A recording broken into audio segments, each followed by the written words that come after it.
कहानी की शुरुआत होती है घने जंगल के बीचों बीच एक बड़ी नदी से, जहां जेफ नाम का एक आदमी अपने कुछ साथियों के साथ इसी नदी में आगे की तरफ बढ़ रहा होता है। ये लोग सांपों को पकड़कर उसे शहर में बेचा करते थे, लेकिन आज ये लोग जिस जगह सांप पकड़ने जा रहे थे वो जगह बहुत ज्यादा खतरनाक थी। यहाँ बोट का कैप्टन भी जेफ से कहता है कि जिस जगह तुम लोग जा रहे हो वो जगह श्रापित है और जहरीले सांपों से भरी हुई है, और मैंने सुना है कि वहाँ क्रिम्सन नाम का एक बहुत ही बड़ा एनाकोंडा रहता है। जो भी उस जगह पर जाता है वो एनाकोंडा उसे मार देता है। लेकिन जेफ मुस्कुराते हुए बोट के कैप्टन से कहता है कि बस तुम मुझे वहां तक पहुंचा दो, वहां तुम्हें तुम्हारे पैसे मिल जाएंगे और तुम अपनी बोट को लेकर वापस आ जाना। जेफ सांपों को पकड़ने का एक एक्सपर्ट शिकारी था और आज जेफ खास उस क्रिम्सन एनाकोंडा को पकड़ने के लिए इस जंगल में आया था। कुछ देर बाद ये लोग उस जगह तक पहुंच जाते हैं और यहाँ बोट का कैप्टन जेफ से ज्यादा पैसे मांगने की डिमांड करता है, क्योंकि ये एक बहुत खतरनाक जगह थी और यहाँ तक किसी को पहुंचाना एक बहुत ही बड़ा रिस्की काम था। जेफ भी इनकार नहीं करता और वो जेब से पैसे निकालकर उसे दे देता है। लेकिन जैसे ही बोट का कैप्टन पैसे लेने के लिए दोनों हाथ आगे बढ़ाता है, तब जेफ जानबूझकर पैसे नीचे गिरा देता है, जिसे खुशी खुशी बोट का कैप्टन उठाने लगता है। पैसे उठाने के बाद जब वो मुस्कुराते हुए जेफ की तरफ देखता है, तब जेफ उसके गले में चाकू घोंपकर उसे मार देता है और बेरहमी से उसका गला काटकर नदी के पानी में उसका सिर फेंक देता है। ये सब कुछ नदी के किनारे खड़े जेफ के साथी भी देख रहे थे। जेफ को ऐसा करते देखकर वो दोनों बहुत ज्यादा डर जाते हैं। इसके बाद जेफ अपने दो साथियों के पास आता है और उनसे कहता है कि अगर तुम दोनों ने भी मुझे धोखा देने की कोशिश की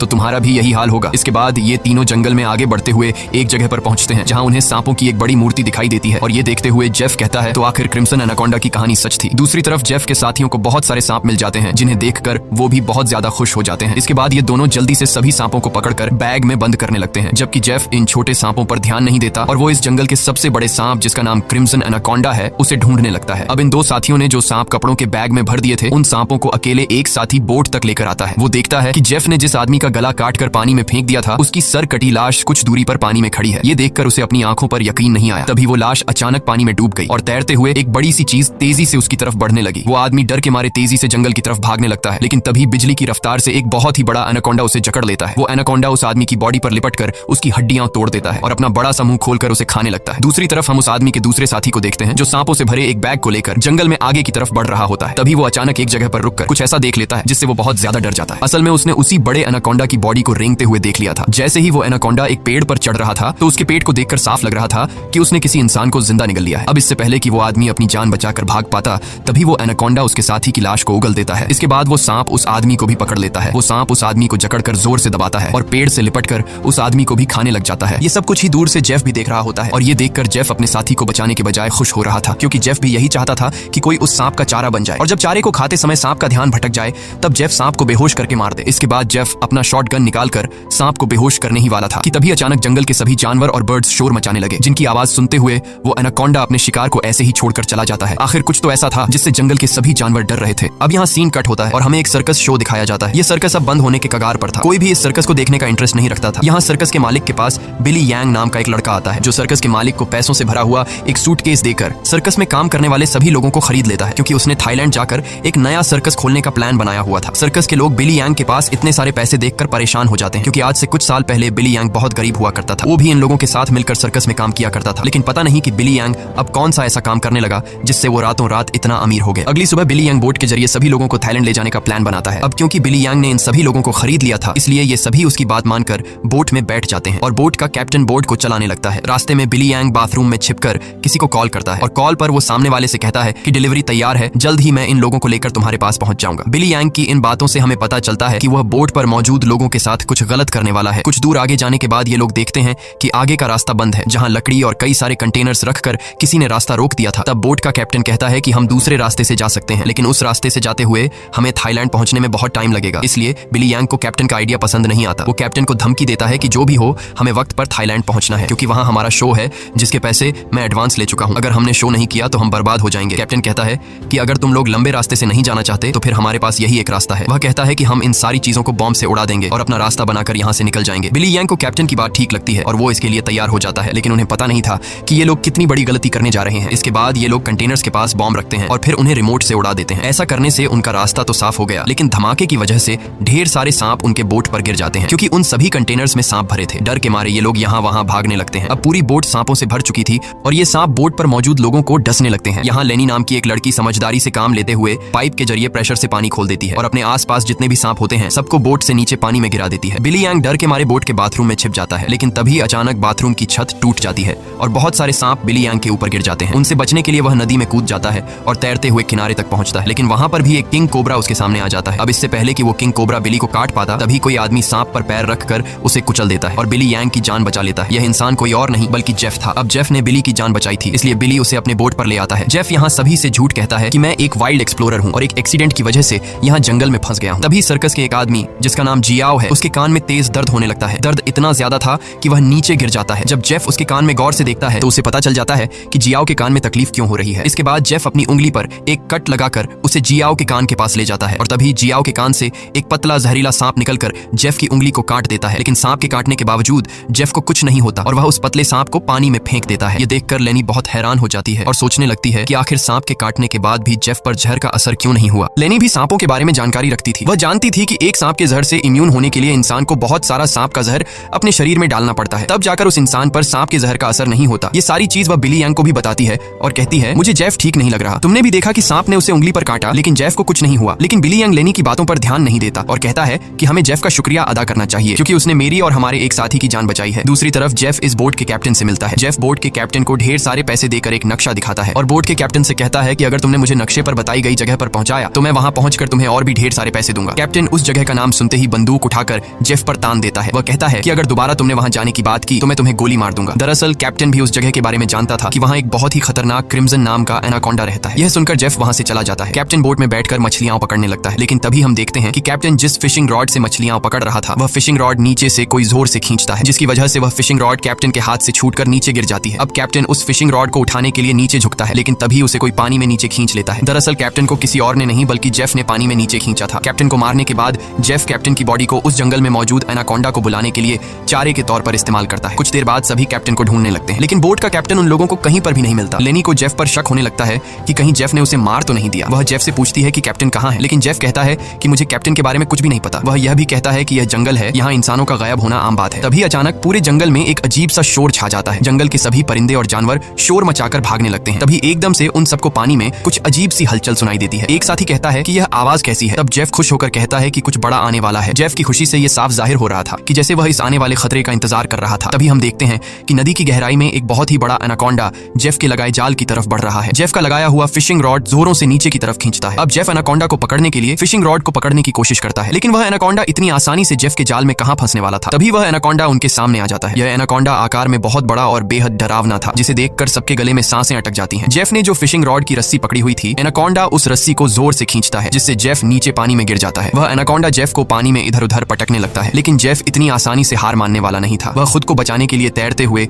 उसी नदी में मौजूद एक छोटी बोट पर चढ़ जाता है और एनाकोंडा को पकड़ने वाले जाल की रस्सी को उसी बोट से बांध लेता है। अब वह बोट पर खड़े होकर एक नुकीले औजार से उस एनाकोंडा पर वार करता है, लेकिन उस वार से एनाकोंडा पर कुछ ज्यादा असर नहीं होता। एनाकोंडा जेफ को पकड़ लेता है। वह एनाकोंडा जेफ के साथ साथ उस बोट के ऊपर लिपटकर नीचे पानी में डुबो देता है। दूर खड़े ये लोग यह सब कुछ देख रहे थे और उन्हें लगता है कि जेफ मारा गया, लेकिन अगले ही पल जेफ तैरता हुआ पीछे से वापस बोट में आ जाता है। ये देखकर सभी लोग हैरान रह जाते हैं। अब जेफ फिर से पानी में एनाकोंडा ढूंढने लगता है, लेकिन उसे नहीं पता था कि एनाकोंडा अब पानी में नहीं बल्कि उसके पीछे बोट की छत पर है। एनाकोंडा सबके सामने अपने मुंह से कैप्टन की बॉडी को उगल देता है। ये देखकर बोट पर सभी लोग बहुत डर जाते हैं। ये लोग एनाकोंडा से खुद को बचाने के लिए इधर उधर भागने लगते हैं। वह एनाकोंडा कमरे में बंद सर्कस के दो साथियों को मारने ही वाला था कि तब भी पीछे से जेफ हाथ में एक नुकीला औजार लिए एनाकोंडा पर हमला कर देता है, जिससे एनाकोंडा और भी ज्यादा गुस्सा हो जाता है और अब एनाकोंडा जेफ की तरफ बढ़ने लगता है। लेकिन जेफ एनाकोंडा से खुद को बचाते हुए उससे छिप जाता है, मगर एनाकोंडा भी जेफ का पीछा नहीं छोड़ता। वह जेफ को ढूंढने के लिए बोट के अंदर घुस जाता है, जहां बोट के अंदर सर्कस के बाकी लोग भी छिपे हुए थे। लकीली एनाकोंडा बिली और डायना को देख नहीं पाता। वह उनके ऊपर से रेंगते हुए खिड़की से होकर बोट से बाहर निकल जाता है। ये सभी लोग बोट के कोने कोने में छिपे हुए थे। एनाकोंडा इन लोगों को ढूंढते हुए जब बाथरूम की तरफ जाता है तो वह एक बच्चे और जियाओ को देखता है। एनाकोंडा तुरंत उन दोनों पर हमला कर देता है, लेकिन यह दोनों खुद को बचाते हुए वहां से निकल जाते हैं। अब उनके पास लेनी भी पहुंच जाती है। जैसे ही एनाकोंडा लेनी पर हमला करता है तब जियाओ समझदारी से काम लेते हुए एनाकोंडा के सिर के आगे एक मटका लाता है, जिससे एनाकोंडा का सिर मटके के अंदर फंस जाता है। मटके से अपना सिर निकालने के लिए एनाकोंडा तड़पने लगता है और इसी हलचल में यहाँ पर केरोसिन ऑयल का गैलन गिर जाता है। एनाकोंडा अपने सिर से मटके को निकालने के लिए पूरी तरह से बेकाबू हो जाता है। वह यहाँ वहां खुद को मारता है और आखिर में वह अपने सिर को बोट से पटक कर मटके को तोड़ देता है, जिससे उसका सिर आजाद हो जाता है। लेकिन आजाद होते ही पीछे से जेफ एनाकोंडा के गले में रस्सी का फंदा डाल देता है। इससे पहले कि जेफ उस एनाकोंडा को पकड़ पाता तभी नीचे केरोसिन ऑयल गिरने की वजह से बोट में आग लग जाती है और आग धीरे धीरे बढ़ते हुए बोट में रखे बमों तक पहुंच जाती है, जिससे बोट में ब्लास्ट होने लगते हैं। तभी बोट में एक बहुत ही बड़ा ब्लास्ट होता है। अब बोट पर मौजूद सभी लोग खुद को बचाने के लिए पानी में कूद जाते हैं, लेकिन जेफ ने एनाकोंडा के गले में रस्सी बांधी थी, जिस वजह से वो भाग नहीं पाता और आग में जलकर मर जाता है। ये लोग जैसे तैसे तैरते हुए नदी के किनारे तक पहुंच जाते हैं। जहाज को जलता देखकर बिली यांग रोने लगता है। वह इस वजह से रोता है कि ये लोग अब समय पर थाईलैंड नहीं पहुंच पाएंगे। सर्कस के बाकी लोग बहुत ज्यादा डरे हुए थे क्योंकि ये सभी जंगल के बीचों बीच थे और अब उनके पास वापस जाने के लिए बोट भी नहीं था। लेनी समझ चुकी थी कि इन सब का जिम्मेदार जेफ है। उसने इनके जहाज को एक जाल के तौर पर इस्तेमाल किया। वह जेफ से कहती है, अगर तुमने ऐसा न किया होता तो यह इतना बड़ा खतरा हम पर न आता। जेफ जवाब में कहता है कि तुम लोग जानते भी हो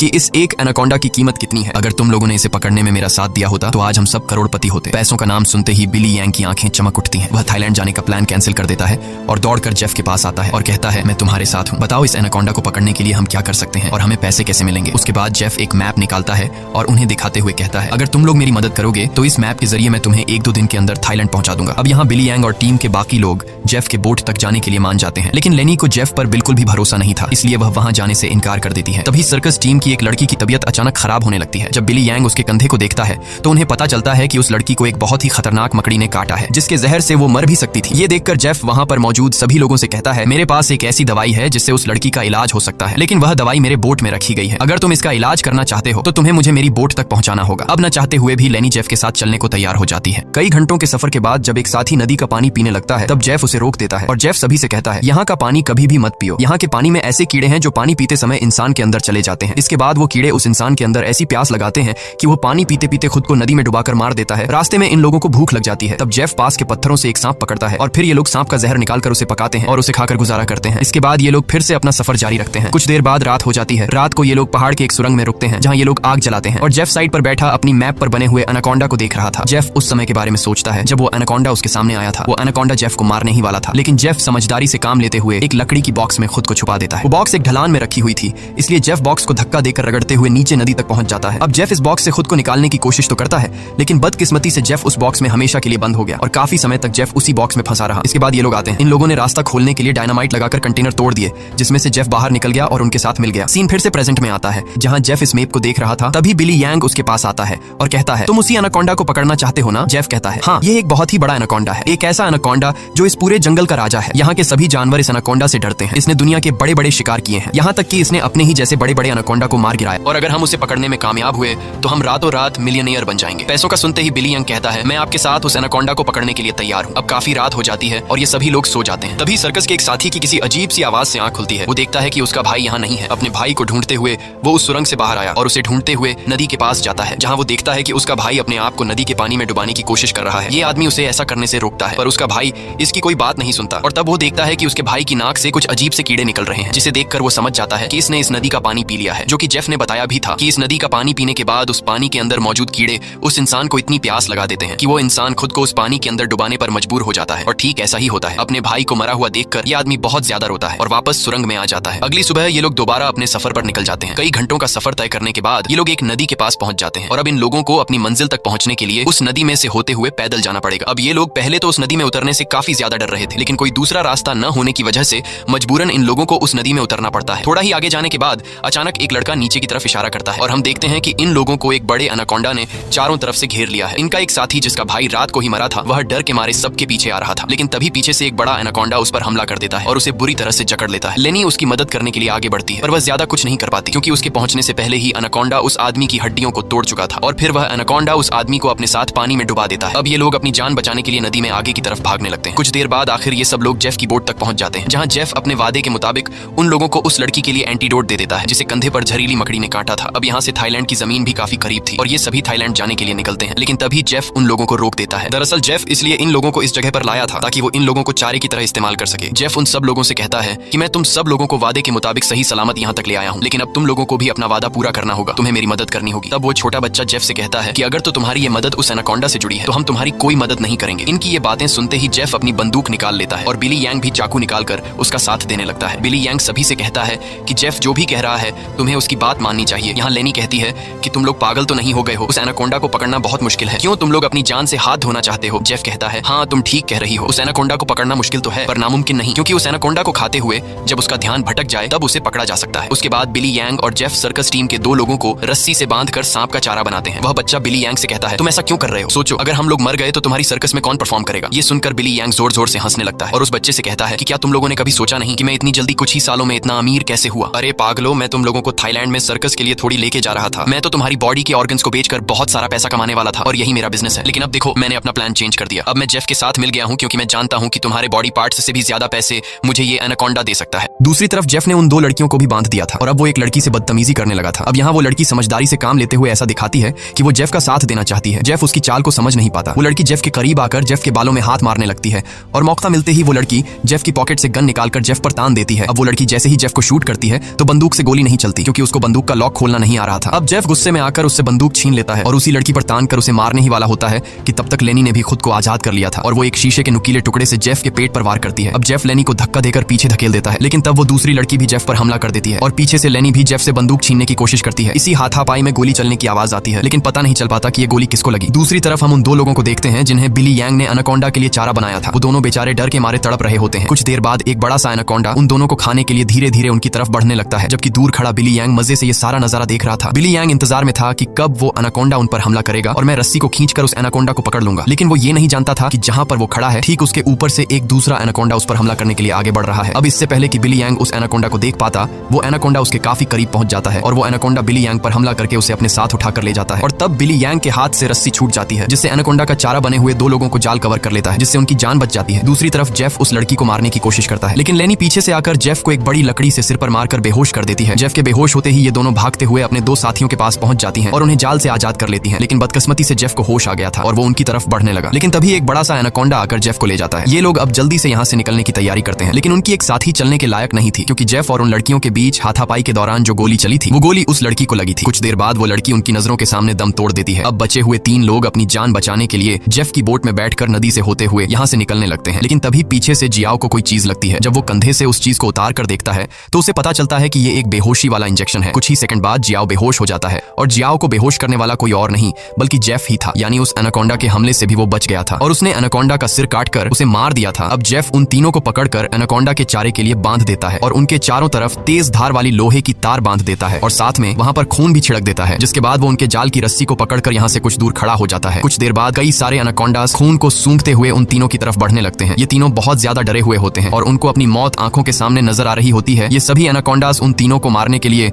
उनके काफी करीब पहुंच जाते हैं, लेकिन तभी एक बार फिर से जंगल के सभी जानवर शोर मचाकर भागने लगते हैं और यहाँ पर मौजूद सभी एनाकोंडास भी किसी को देखकर एक एक करके भागने लगते हैं। लेकिन एक एनाकोंडा अभी भी उन तीनों को मारने के लिए रुका हुआ था, पर तभी वहां पर क्रिम्सन एनाकोंडा आ जाता है और वो उस अकेले रुके हुए सांप पर हमला करके उसे एक ही झटके में मार देता है। यहाँ हम उस क्रिम्सन एनाकोंडा को अच्छी तरह से देख पाते हैं, जो साइज में बहुत ही ज्यादा बड़ा और खतरनाक था, जिसे देखकर ये तीनों बहुत ज्यादा डर जाते हैं। लेकिन दूर खड़ा जेफ क्रिम्सन एनाकोंडा को देखकर बहुत खुश होता है। वो एनाकोंडा उन तीनों से लिपटकर अपना बड़ा सा मुंह खोलकर उन तीनों को खाने ही वाला था कि तभी जेफ जाल की रस्सी छोड़ देता है, जिसमें वो एनाकोंडा फंस जाता है। ये एनाकोंडा अपने आप को छुड़ाने के लिए तड़पने लगता है। वो काफी जोर लगाकर खुद को आजाद करने की कोशिश करता है, लेकिन जब वो आजाद नहीं हो पाता तब वो अपने तेज नुकीले दांतों से जाल की रस्सी काटकर खुद को आजाद कर लेता है। लेकिन अभी भी जाल की रस्सी उसके बॉडी में फंसी हुई थी, इसलिए जेफ रस्सी को मजबूती से पकड़कर उसे पकड़ने की कोशिश करता है, पर जेफ एनाकोंडा की ताकत का मुकाबला कहां कर सकता था। जेफ उसे पकड़ने की कोशिश में दो पेड़ों के बीच फंस जाता है और अब वो उन पेड़ों से बाहर निकल नहीं पाता और मौके का फायदा उठाते हुए वो क्रिम्सन एनाकोंडा जेफ की तरफ बढ़ने लगता है और जेफ को पकड़कर बुरी तरह से जकड़ने लगता है। ये तीन लोग भी अपनी आंखों से ये सारा नजारा देख रहे थे और डर के मारे जल्दी से खुद को छुड़ाने की कोशिश करते हैं, क्योंकि उन्हें पता था कि जेफ के बाद उनकी बारी है। ये लोग खुद को छुड़ाने का हर मुमकिन तरीका अपनाते हैं, लेकिन ये लोग उस जाल से निकल नहीं पाते। तभी वो छोटा लड़का अपने आप को बचाने के लिए अपने दांतों से जाल की रस्सी काटने में लग जाता है और काफी कोशिश के बाद वो रस्सी का कुछ हिस्सा काट लेता है। अब थोड़ी ही रस्सी बची थी, इसलिए वो अपने दांतों की पूरी ताकत लगाकर रस्सी को काटने लगता है, जिससे उसके दांतों से खून आने लगता है। यहाँ क्रिम्सन एनाकोंडा जेफ को बुरी तरह से जकड़ लेता है और वो जेफ को दबाकर उसकी हड्डियां तोड़ने लगता है, जिसके बाद वो क्रिम्सन एनाकोंडा जेफ को भी जिंदा निगल लेता है। दूसरी तरफ वो बच्चा अपने दांतों से रस्सी तोड़ने में कामयाब हो जाता है और वो उन दोनों को भी आजाद कर लेता है और ये लोग नदी की तरफ भागने लगते हैं। लेकिन जेफ को मारने के बाद अब वो क्रिम्सन एनाकोंडा उनके पीछे पड़ जाता है। ये दोनों एक पेड़ के पीछे छिप जाते हैं, जबकि वो बच्चा एक लकड़ी के बॉक्स के अंदर खुद को छिपा लेता है, पर एनाकोंडा उसे देख लेता है और अब वो एनाकोंडा धीरे धीरे उस बच्चे की तरफ बढ़ने लगता है। बच्चा पूरा जोर लगाकर उस कंटेनर से बाहर निकलने की कोशिश करता है, लेकिन उस कंटेनर के दूसरी तरफ का दरवाजा बंद था। वो बच्चा चिल्लाकर उन दोनों से मदद के लिए पुकारता है और वो एनाकोंडा भी अब बच्चे के काफी करीब आ चुका था। अब इससे पहले कि एनाकोंडा उस बच्चे को मार पाता, तभी बाहर से जियाओ कंटेनर का दरवाजा तोड़कर उस बच्चे को बचा लेता है। अब ये तीनों फिर से अपनी जान बचाने के लिए एनाकोंडा से भागने लगते हैं, लेकिन ये पूरा जंगल उसी एनाकोंडा का था। इस जंगल में होते हुए ये लोग उससे बचकर नहीं जा सकते थे, इसलिए ये लोग एक पेड़ के पीछे छिप जाते हैं। पर तभी कुछ दूरी पर वो एनाकोंडा उन्हें देख लेता है। उन्हें देखते ही वो एनाकोंडा तेजी से उनकी तरफ आने लगता है। ये लोग खड़े होकर अपनी मौत का इंतजार करने लगते हैं, क्योंकि ये लोग जान चुके थे कि अब उनकी जान नहीं बच पाएगी। पर जैसे ही वो एनाकोंडा अपना बड़ा मुंह खोलकर उन पर हमला करता है, तभी एक मजबूत लोहे की नुकीली तार से उसका सिर बीच से कट जाता है। ये नुकीली तार असल में जेफ ने बिछाई थी, जिससे क्रिम्सन एनाकोंडा का खात्मा हो जाता है। ये लोग यकीन नहीं करते कि उनकी जान बच गई और ये लोग काफी देर तक उसकी बॉडी को देखते रहते हैं और फाइनली ये लोग जल्दी से उस जंगल को छोड़कर यहाँ से निकल जाते हैं। इसी के साथ ये कहानी खत्म हो जाती है। अगर आपको ये वीडियो अच्छी लगी हो तो हमारे चैनल को सब्सक्राइब और वीडियो को लाइक जरूर कीजिएगा।